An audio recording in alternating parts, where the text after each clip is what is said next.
Thank you so much for being here. This is a great crowd tonight. Anyway, and there's a note up here. It says, please do not remove pastor's papers from the pulpit. So I will not. Many years ago, I was asked to do the Pledge of Allegiance for the opening day of the soccer year. And there's all these kids out there that are going to play soccer. And I got up to lead the Pledge of Allegiance, and I completely forgot the words. So, and I think of that every time. I have to remember those words.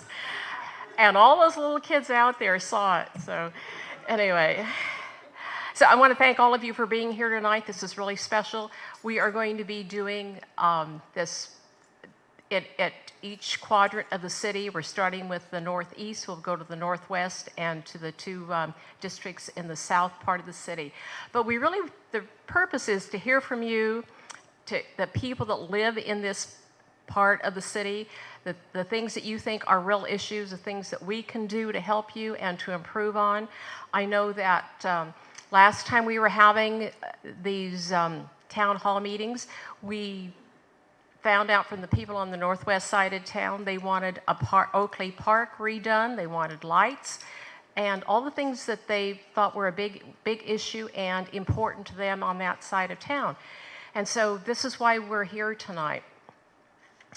And you know, we really welcome your thoughts. We don't necessarily get to do this when we're at a city council meeting because there isn't enough time.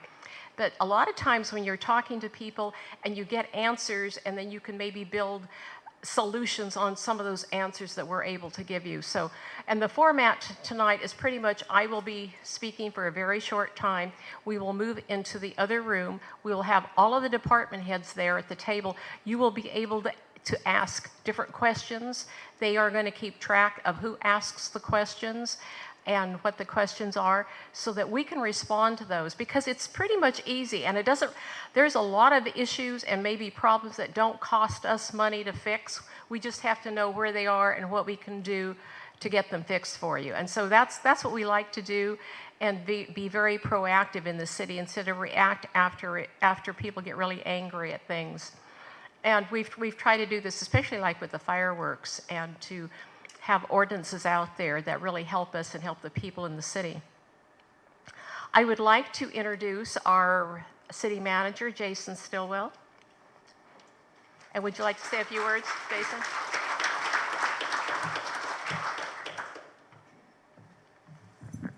Thank you again for being here. As the mayor said, we appreciate the opportunity to hear from you all and to come to your neighborhood to be able to hear your concerns, understand the issues that you face so we can better address them with you. And just as the mayor started to mention, there is a lot going on with the city. We have a lot at the city council meetings on a regular basis, but this is an opportunity for us to hear more from you and to be able to understand your concerns and issues. We have a lot of business activity going on with the development at Enos Ranch. We have a new medical school coming in, AT Still, that is going to be down at Enos Ranch as well, wants to relocate more to a central part of the city. And you know, a big thing this year, beginning in July, was the new Measure U funding, primarily for public safety, also for youth programming and quality of life services. And we look forward to being able to hear from you the priorities for that, and also for us to be able to explain how we're going to use the funding of it. We have 57 new positions slated to be able to provide public safety and quality of life youth services using Measure U funds, and we look forward to being able to talk to you about how we intend to provide service going forward with those additional resources.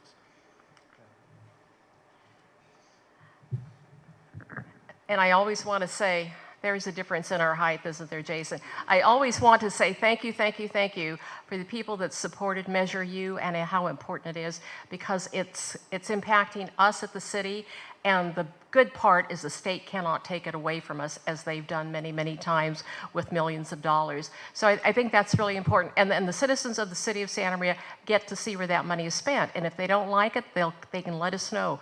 But we had 74% of the people in Santa Maria vote and support Measure U. And I think that's really good. That says that we are listening, we're doing what you want done, and we're putting that money where our mouth is, and so that's really important to us. So I gave you pretty much the format for tonight, and Mr. Stillwell spoke a little bit about the different things that we'll be doing. I want to bring to your attention that some of the things that we're doing in Santa Maria, like entertainment, we do the downtown Friday nights, which last Friday night we acknowledged we've got 5 swimmers from the area, from the Santa Maria Swim Club, that are really doing well. And these swimmers a couple of them are going on to the Olympic trials. And so we were able to acknowledge them, and their parents were there. Josh Pruneau, who was a silver medalist in the Olympics, his parents were there, and we had acknowledged Josh before. Or Carlos Valderas, and many of us went to the Maldonado Center early in the morning so we could watch him box.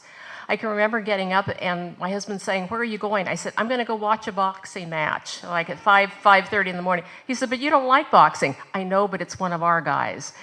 And it's amazing when you feel that connection, how much you enjoy the sport, even if you don't understand it. You just know you want him to hit more and hit harder, I guess. Anyway, it's so important to acknowledge the kids and the successes they have in our community. I have started the Mayor's Task Force for Youth, and again, taking into consideration the youth that we have in our community and giving them direction.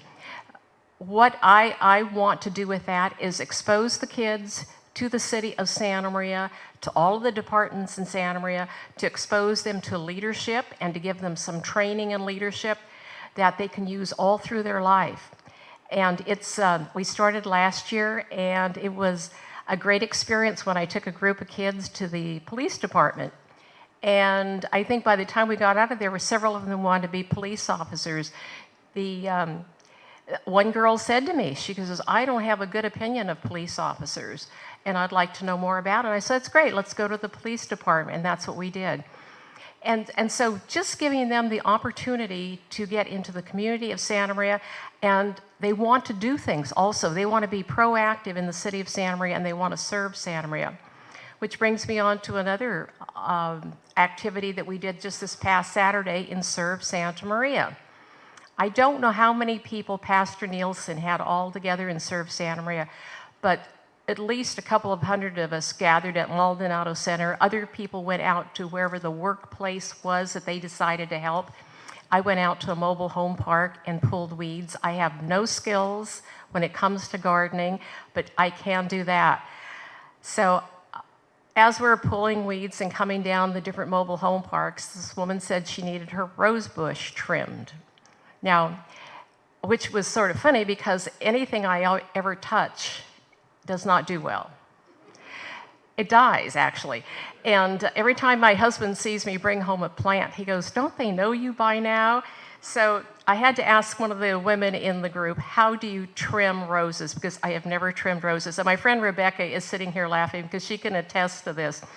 And so I learned how to trim roses. Well, now I don't know if I learned. I can go back maybe in about a month and see if those rose bushes are still there.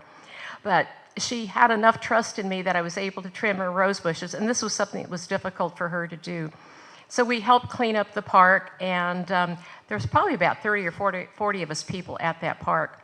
But people went out to paint the United States on, I think it was Orchid Academy. I think pretty soon we'll have all the schools painted. Went to paint a house and fix up a house, build fences. I know we've painted a church in the past. So we go out and do all these things. And these kids that are involved in the task force want to be able to do that.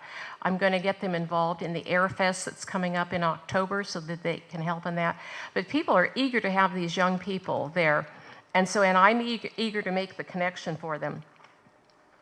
And so we'll be taking them all around to the different departments in the city so they can learn what the city does. It takes a lot more than me and the 5 of us that sit up there and our city manager to run the city. It really does. So the kids will be able to experience that. We have a lot of business activity, as you well know, that's going on. People see what's going on Betaravia Road, and they're real excited about that. They're really excited about the Krispy Kreme that's going to be coming in here. And That's all I need is another donut shop. I love donuts. And the housing activity that's going on, we know we need more affordable housing in the city of Santa Maria, as we do throughout California. And we're going to be working real hard at the council level to do that. So what we're going to do is that we're going to go out this door and go into the room back there, and there's going to be tables set up with different departments and different department heads.